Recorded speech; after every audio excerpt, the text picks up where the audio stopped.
કાંડને લઈને કોંગ્રેસે ફરી સવાલો ઉઠાવ્યા છે। ધારાસભ્ય જિગ્નેશ મેવાણી અને લાલજી દેસાઈએ તપાસ સામે સવાલ ઉઠાવ્યા। સાથે જ આગામી 15 તારીખે કમિશનર કચેરી બહાર કોંગ્રેસ ઉગ્ર દેખાવ કરવાનું એલાન કરી ચૂકી છે।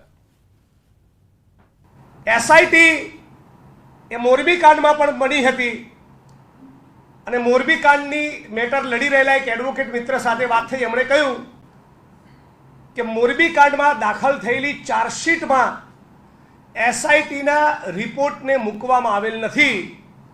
મતલબ કે આ એસઆઈટીના રિપોર્ટનું તક્ષશિલા કાંડ, મોરબી કાંડ કે અગ્નિકાંડ જેવી ઘટનામાં આપણે પાણીપુરી ખાતા હોય અને એ વખતે હાથમાં જે કાગળ પકડાવે એનાથી વિશેષ કોઈ મહત્વ રહેતું નથી। દિવાસળી અને પેટ્રોલ ભેગું રાખો તો શું થાય? એટલે આ માનવ સર્જિત હત્યાકાંડ કહી શકાય એવો આ એક હત્યાકાંડ સર્જાયો છે, જ્યાં અનેક સવાલો આપણાને ઊભા થાય। આ સવાલો જે છે, રહેણાંક વિસ્તારમાં આવા ગેમ ઝોન હોય જ ના શકે। તો રહેણાંક ચારે બાજુ મોટા મોટા બિલ્ડિંગ છે, રહેણાંક વિસ્તારમાં ગેમ ઝોનને મંજૂરી કોણે આપી? ગેમ ઝોન અગ્નિકાંડ અંગે સુનાવણી પૂર્ણ થઈ ચૂકી છે। રાજ્ય સરકાર પાસેથી 3 બાબતોના રિપોર્ટ મંગાવાયા છે। 4 જુલાઈના રોજ વધુ સુનાવણી હાથ ધરાશે। 1 fact finding report, 2 departmental inquiry, 3 શાળાઓની બિલ્ડિંગમાં તપાસ। આ 3 બાબતોના રિપોર્ટ માંગવામાં આવ્યા છે, જે હાલમાં જાણકારી મળી રહી છે। રાજકોટ અગ્નિકાંડ મામલે સુનાવણીમાં હાઈકોર્ટે સરકારને વેધક સવાલ પણ કર્યા છે। વધુ માહિતી મેળવીશું ન્યૂઝ 18 સંવાદદાતા મૌલિક પાસેથી। મૌલિક, જે રીતની સુનાવણી જોવા મળી રહી છે, સીધા જ આકરા પ્રહાર અને સવાલો કરવામાં આવ્યા છે સરકારને, શું વધુ માહિતી? સિદ્ધાર્થ, ચોક્કસથી આજે જ્યારે રાજકોટ અગ્નિકાંડ મામલે સુનાવણી હાથ ધરવામાં આવી હતી, પિટિશનની સાથે પક્ષકારો જે છે તે પણ દલીલો ઉપર ઉતર્યા હતા। ખાસ વેધક સવાલો કરતા હાઈકોર્ટ જે છે તેને આકરા પગલા ભરવા માટે પણ ટકોર કરી હતી। મહત્વનું છે કે 3 અલગ અલગ બાબતો જે છે તે કોર્ટના ધ્યાનમાં મૂકવામાં આવી હતી અને તેને પગલે આગામી સમયમાં આવા કોઈપણ પ્રકારના બનાવો ના બને અને તે બનાવ બને તો તેને પહોંચી વળાય તે માટેની ચોક્કસ સમિતિઓ બનાવવામાં આવે અને હાયર લેવલની કમિટી બનાવી તેનો જે રિપોર્ટ તૈયાર થાય અને તેની તપાસ થાય તે બાબતની એક રજૂઆત કરવામાં આવી હતી। જેને કહી શકાય કે ઘટના બને છે તો તેને ફેક્ટ ફાઇન્ડિંગ રિપોર્ટ જે છે તે પણ કોર્ટ સમક્ષ મૂકવામાં આવે। ત્યારબાદ ડિપાર્ટમેન્ટલ ઇન્ક્વાયરી કે જે જવાબદાર અધિકારીઓ હતા, જેને આ 2021 થી ગેમ ઝોન ચાલુ હતો ત્યારથી લઈ અત્યાર સુધી કેવા પ્રકારની કાર્યવાહી કરી હતી, કેટલા લોકોને પરમિશન આપી હતી, આ તમામ પાછળ જવાબદાર વ્યક્તિઓ કોણ છે તેની ડિપાર્ટમેન્ટલ ઇન્ક્વાયરી કરવાની જવાબદારી સોંપી છે। આગામી સમયમાં તેનો પણ રિપોર્ટ સોંપવામાં આવશે। સાથે સાથે જે રીતે પક્ષકાર તરીકે અમિત પંચાલ એડવોકેટ તરીકે ત્યાં હાજર હતા, તેમને પણ કેટલાક વેધક સવાલો કરતા જે એડવોકેટ જનરલ છે તેમને પણ પૂછ્યા હતા સવાલો। તો તેમાં પણ એવું સામે આવ્યું તો અત્યાર સુધી જે આ સ્કૂલો જે છે તે પ્રી સ્કૂલ હોય કે પછી હાયર સેકન્ડરી સ્કૂલ, આ તમામ જગ્યાએ આ પ્રકારને ઇન્સિડન્ટ ન બને, નાના ભૂલકાઓ જે છે તેમને કોઈ પ્રકારની હાનિ ન પહોંચે તે માટેની તકેદારી રાખવી જોઈએ। તો તેના પણ કેટલાક રૂલ્સ એન્ડ રેગ્યુલેશન બનાવવાની વાત છે તે તાકીદ કરવામાં આવી છે। એટલે કે આગામી સમયમાં શાળાઓની જે બિલ્ડિંગો છે તેમાં પણ ફાયર બ્રિગેડની અધિકારીઓ, ઉચ્ચ અધિકારીઓ જે છે તે તપાસ કરે અને તપાસ રિપોર્ટ કરે। સાથે સાથે જે સ્કૂલો જે છે તે સ્કૂલની બહાર પણ જે ફાયર એક્સટેન્શન સહિત તમામ તપાસ કરવામાં આવી છે, તેના બોર્ડ બેનરો જે છે તે પણ લગાવવાના રહેશે। તેવા પણ આક્ષેપ પ્રત્યાક્ષેપ થયા હતા, કેટલીક રજૂઆત પણ થઈ હતી અને અંતે 2.5 કલાકની સુનાવણીના અંતે આ 3 જે મહત્વની બાબતો જે છે તે સામે આવી હતી અને વધુ સુનાવણી જે છે તે 4 જુલાઈ ઉપર હાથ ધરવામાં આવશે। બીજી તરફ વાત કરીએ તો સિદ્ધાર્થ, આજે મહત્વની વાત એ પણ થઈ કે જ્યારે તમામ જગ્યાએ ફાયર સેફટીને લગતા સાધનોની વાત હોય ત્યારે ગુજરાત હાઈકોર્ટમાં પણ અમુક જગ્યાએ જ્યાં ફાયર સેફટીના સાધનો લાગેલા છે તેમાંથી અમુક સાધનો જે છે તે એક્સપાયર ડેટ વાળા હોવાની રજૂઆત જે છે તે પક્ષકાર તરીકે એડવોકેટે કરી હતી અને તેને જ ટકોર કરતા કોર્ટે એ બાબતનું પણ ધ્યાન દોર્યું હતું કે આગામી સમયમાં આવો કોઈ પ્રકારનો બનાવ છે તે હાઈકોર્ટમાં પણ ના બને અને જ્યારે પણ કંઈક કરવાનું હોય છે ત્યારે હળવા મૂળમાં કોર્ટે એવું પણ કહ્યું હતું કે જ્યારે પણ કંઈક કરવાનું હોય છે ત્યારે આપણે કંઈ નથી કરતા અને પછી એવું માની લઈએ છીએ કે આ તો ભગવાનની મરજી હતી। તો આ પ્રકારના વેધક સવાલોની સામે કોર્ટ જે છે તે ક્યાંક આકરા પ્રહારો અને જવાબદારી જે છે તે સોંપવાની વાત 2.5 કલાકના સુનાવણી દરમિયાન થઈ હતી। આભાર મૌલિક, સમગ્ર માહિતી બદલ। પાણીની સમસ્યા મુદ્દે હોબાળો થયો છે। એએમસીની ઉત્તર ઝોન કચેરી ખાતે સ્થાનિકોના દેખાવ, કુબેરનગર વોર્ડના કાઉન્સિલર સહિત મોટી સંખ્યામાં લોકો પહોંચ્યા, તંત્ર સામે નારેબાજી કરીને વિરોધ નોંધાવ્યો। સમસ્યા હલ નહીં થાય તો ઉપવાસ આંદોલનની પણ ચીમકી ઉચ્ચારી છે।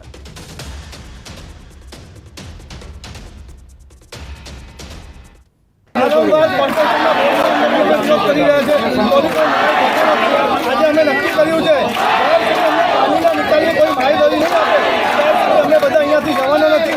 અમારા વિસ્તારના અલગ અલગ ચાલીઓમાં પાણી પીવા માટે નથી. કુંભાજીની ચાલી જેની રજૂઆત જે કરી રહ્યા છે જેમાં 1500 જેટલા મકાનો છે, આ ઉપરાંત ભગવતીનગર, સંતોષીનગર એ જે તમામ વિસ્તારો છે જેમાં પાણીની સમસ્યા જે આજથી 1.5-2 મહિના પહેલાં હતી એને સુધારણાના ભાગરૂપે અમે લોકોએ એક સેપરેટ લાઇન પાણીની નાખી અને મેઘાણીનગર ટાંકીમાં એનું જોડાણ કરેલું છે.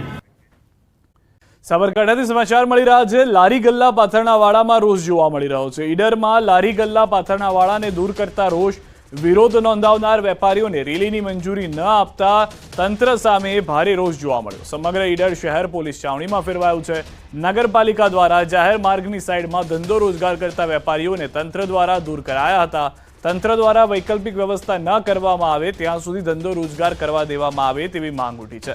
સતત 2 દિવસથી શાકભાજી, ફ્રૂટ તેમજ જીવન જરૂરિયાતની ચીજવસ્તુઓનો ધંધો રોજગાર ઠપ હોવાથી તેઓમાં ભારોભાર રોષ ભભૂક્યો છે.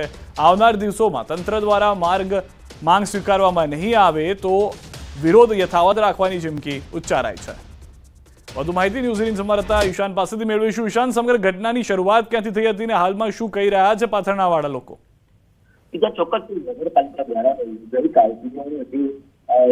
કામગીરી ચાલુ કરવામાં દબાણો દૂર કરવાની કામગીરી ચાલુ કરવામાં આવી, જેને નગરપાલિકા વિસ્તારમાં લારી ગલ્લા તેમજ પાછળના વેપારીઓને દૂર કરવામાં આવ્યા હતા, જેને લઈને તેમને આક્રમક મૂડમાં જોવા મળી રહ્યા છે. ખાસ કરીને પહેલા તો તેને ધારાસભ્યના ઘરે ત્યાં રજૂઆત કરી હતી, ત્યારબાદ એને રેલીની મંજૂરી માંગી હતી. ત્યારબાદ રેલીની મંજૂરી ન આપતા હાલ જે સમગ્ર લોકો દ્વારા વિરોધ પ્રદર્શન કરવામાં આવી રહ્યું છે. અને ખાસ કરીને હાલ ઈડર જે વિસ્તાર છે જ્યાં લારી પાથરના અને લારી ગલ્લાવાળા લોકો છે ત્યાં સમગ્ર પોલીસ છાવણી ફેરવાઈ છે. નોંધનીય છે કે તેમની એક જ માંગ છે, જ્યાં સુધી વૈકલ્પિક વ્યવસ્થા ન કરવામાં આવે ત્યાં સુધી એ ધંધો કરવા દે. કારણ કે રોજનું કમાઈને રોજનું ખાવાવાળા લોકો છે અને તમામ લોકોને અત્યારે હાલ રોજગારી છીનવાઈ રહી છે, જેના કારણે અત્યારે હાલ તો આક્રમક મોડમાં જોવા મળી રહી છે. જો આવનાર સમયમાં કોઈ વૈકલ્પિક વ્યવસ્થા નહીં થાય તો આના કરતા પણ વધુ ઉગ્ર આંદોલન થાય તેમાં નવાઈ નહીં. જી સિદ્ધાર્થ. આભાર ઈશાન સમગ્ર માહિતી બદલ. તો હાલમાં સ્પષ્ટ છે કે જે રોષ છે તે જોવા મળી રહ્યો છે અને મામલાને પહેલા જ સુલટાવવામાં આવે તેવા પ્રયાસ થઈ રહ્યા છે. સમાચાર, રામોલ બ્રિજ પાસેથી નકલી ચલણી નોટો ઝડપાઈ છે. સીઆઈડી ક્રાઇમે 15,30,000ની નકલી નોટ સાથે 3ને પકડ્યા છે. ઝડપાયેલા 3 શખ્સો રાજસ્થાનના હોવાનું સામે આવ્યું છે. રાજસ્થાનમાં પણ 2 વખત પકડાઈ ચૂક્યા છે આરોપીઓ. અમદાવાદમાં મોહિન નામના શખ્સને નકલી નોટ આપવાના હતા. એમપીમાં ભાડાના મકાનમાં કલર ઝેરોક્સ મશીનથી નોટો બનાવી ચલણી નોટ બનાવવા પેપર અને ઇંક ક્યાંથી લાવ્યા તે અંગે તપાસ ચાલુ. અમે 15 લાખથી 16 લાખની બનાવટી ચલણી નોટ પકડી પાડી છે. અમદાવાદ નજદીક રામોલ બ્રિજ પાસેથી જે FICN છે પકડી પાડી છે. એમાં 3 આરોપી ટોટલ એરેસ્ટ કર્યા છે. એક તો સતીશ કુમાર જીનવા, અનિલ કુમાર રજત અને એક મેઘવાલ નામનો આરોપી છે. 3 આરોપી ઝાલાવાડ જિલ્લાના છે, રાજસ્થાનના, અને સ્પેસિફિક ભવાની મંડીના છે લોકો. અને આ લોકો પાસેથી જે નોટો કબજે કરેલી છે તે હાઈ ક્વોલિટીની છે. સમાચાર, ગીર સોમનાથથી તંત્રની ઘોર બેદરકારી. ગીર ગઢડાના પડપાદર ગામે ભોજનમાં જીવાત. આંગણવાડી કેન્દ્રના ભોજનમાં નીકળી છે જીવાત. ભોજનમાં ઈયળ, ધનેડા નીકળ્યો હોવાની જાણકારી છે. વાલીઓનો આક્ષેપ છે કે બાળકોએ ઘરે જાણ કરતા મામલો સામે આવ્યો છે. સત્તાધીશોને તો ખ્યાલ પણ ન હતો. બાળકોએ જ્યારે ફરિયાદ કરી ત્યારે આ સમગ્ર ઘટના સામે આવી. તો જીવાતવાળું ભોજન સંચાલિકાએ ફેંકી દીધું. સરપંચ સહિત ગ્રામજનો દ્વારા આંગણવાડી કેન્દ્ર પહોંચ્યા હતા. ગ્રામજનો અને આંગણવાડી સંચાલિકા તથા તેમના પતિ સાથે બોલાચાલી થઈ હોવાની જાણકારી છે. આવતીકાલથી આંગણવાડી કેન્દ્ર ન ખોલવા દેવા ગ્રામજનોની ચીમકી છે. સરપંચે સમગ્ર મામલે CDPOને રજૂઆત કરી છે કે બાળકોને જીવાતવાળું ભોજન આપવામાં આવ્યું છે. જે સંચાલિકા હતા તેઓ સમજી ગયા હતા કે અનાજની અંદર ડખો છે અને તેઓએ અનાજ ગ્રામજનો પહોંચે તે પહેલા જ ફેંકી દીધું હતું. ગ્રામજનોએ હાલમાં સ્પષ્ટ કર્યું છે કે જો બાળકોને આ રીતનું જ ભોજન આપવું હોય તો તેઓ આંગણવાડી કાલથી ખોલવા નહીં દે. સરપંચે આગળ ફરિયાદ કરી હોવાની પણ જાણકારી મળી રહી છે. ઈળું ને મટકા નીકળેલા હતા. અમે ભાગપેટી ઘરે આવીને જોયું, અમે છાંક્યું હતું પણ એમાં જોયું ને ત્યાં તો એક ક્ષણા હળીગલા નીકળ્યા ને એમાં હળીગલા નીકળ્યા ને એમાં મટકા મરી ગયેલા અને ઈળું પણ દેખાય અમને. હા, એ બંને જાણકાર થતા હું હરુભરું આવ્યો, છતાંય ઉગ્ર વસ્તુ કરતા જાય છે. મેં ગઢડા સાહેબ શ્રીને પણ જણાવેલું કે ભાઈ આ વસ્તુ બનેલી છે અમારા ગામમાં, જેથી કરીને સંજ્ઞાનમાં લેવું કે અનાજમાં કોઈ જંતુ નીકળે એ સલાવી લેવામાં નહીં આવે. સરપંચ દ્વારા જાણ થઈ છે અમને બપોર પછી, અને એ બાબત માટે અમે રૂબરૂ સ્થળ કરાઈ કરી સંચાલક અને આંગણવાડી કેન્દ્ર અને ગ્રામજનો સાથે રૂબરૂ મુલાકાત કરી. રાજકોટથી મળી રહ્યા છે. રાજકોટ જિલ્લામાં વાતાવરણ પલટાયું છે. લોધિકા તાલુકાના વિસ્તારોમાં વરસાદ, લોધિકા નજીક અનેક ગામડાઓમાં વરસાદ થયો છે. બપોર બાદ વાતાવરણમાં પલટો આવ્યો છે, સાથે ધીમી ધારે વરસાદ પણ શરૂ થયો છે. પાંભર, ઈટારા, વડવાજળી, હરિપર સહિતના વિસ્તારોમાં વરસાદ થયો છે. આ તમામ ગામોમાં વરસાદ જોવા મળી રહ્યો છે. રાજકોટ શહેર અને જિલ્લામાં ખેડૂતોને વાવણી માટે આશા બંધાઈ છે.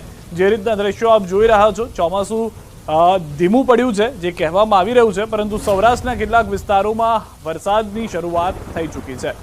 વધુ માહિતી ન્યૂઝ 18 સંવાદદાતા હાર્દિક પાસેથી મેળવીશું. હાર્દિક, રાજકોટ જિલ્લો શું કહી રહ્યો છે? કેવો છે વરસાદ ત્યાં આગળ? ચોક્કસથી સિદ્ધાર્થ, રાજકોટ શહેર તેમજ જિલ્લામાં આજ બપોર બાદ વાતાવરણમાં પલટો આવ્યો છે. ખાસ કરીને લોધિકા તાલુકાના ગ્રામ્ય વિસ્તારોમાં જે છે વરસાદી ઝાપટું પણ પડ્યું છે. લોધિકા તાલુકાના પાંભર, ઈટાળા, વડવાજડી, હરિપર અને પાડ સહિતના જે ગ્રામ્ય વિસ્તારો છે ત્યાં વરસાદી ઝાપટું પડ્યું છે. તો સાથે સાથે રાજકોટ શહેરમાં પણ હાલ બપોર જે છે વાદળછાયું વાતાવરણ છે. વરસાદ આવવાની પણ આ જે છે લોકોને આશા જાગી છે. ખાસ કરીને વાત કરવામાં આવે તો જે રીતના ગ્રામ્ય વિસ્તારોમાં વરસાદી ઝાપટું પડતા ખેડૂતોમાં પણ ક્યાંક ખુશીનો માહોલ જોવા મળી રહ્યો છે. જોકે હાલ જે છે સામાન્ય વરસાદ પડ્યો છે, પરંતુ વધારે વરસાદ પડે તેવી ખેડૂતો આશા રાખી રહ્યા છે. ખાસ કરીને વાવણી લાયક વરસાદની ખેડૂતો જે છે આતુરતાથી રાહ જોઈ રહ્યા છે. પરંતુ આજ બપોર બાદ જે છે બપોરના સમય સુધી ભારે ગરમી પડતી હતી. બપોર બાદ એકાએક વાતાવરણમાં પલટો આવ્યો હતો. હાલમાં પણ રાજકોટ શહેરમાં જે છે કાળા ડિબાંગ વાદળો છવાયા છે. એટલે કે કહી શકાય કે ભર બપોરે જે ગરમીના વાતાવરણ વચ્ચે જે છે અત્યારે વરસાદી વાતાવરણ પણ જોવા મળી રહ્યું છે. સિદ્ધાર્થ, આભાર હાર્દિક સમગ્ર માહિતી બદલ. તો રાજકોટ શહેર અને રાજકોટ જિલ્લા બંને જગ્યાએ વરસાદી માહોલ જોવા મળી રહ્યો છે. તમામ વિસ્તારોની અંદર વાદળછાયું વાતાવરણ બપોરથી હતું અને સાંજ થતા વરસાદ શરૂ થઈ ગયો છે. તો કાળા ડિબાંગ વાદળો છવાયેલા છે. ગરમી અને તડકા વચ્ચે વરસાદી વાતાવરણ સર્જાયું છે. આ તરફ રાજકોટની વાત કરી રહ્યા હતા અને હવે વાત કરીએ અન્ય વિસ્તારોની પણ, કે જ્યાં આગળ વરસાદની પરિસ્થિતિ છે. ગરમી અને તડકા વચ્ચે વરસાદી વાતાવરણ સર્જાયું છે. રાજકોટના જ આ દ્રશ્યો અમે આપને બતાવી રહ્યા છીએ. રાજકોટ શહેરમાં પણ તે પ્રમાણેનો જ વાતાવરણમાં પલટો આવ્યો છે, જે રીતે જિલ્લાના અન્ય વિસ્તારોમાં જોવા મળી રહ્યો હતો. તો રાજકોટની અંદર બપોર બાદ વાતાવરણમાં પલટો આવ્યો છે અને વરસાદની શરૂઆત થઈ ગઈ છે.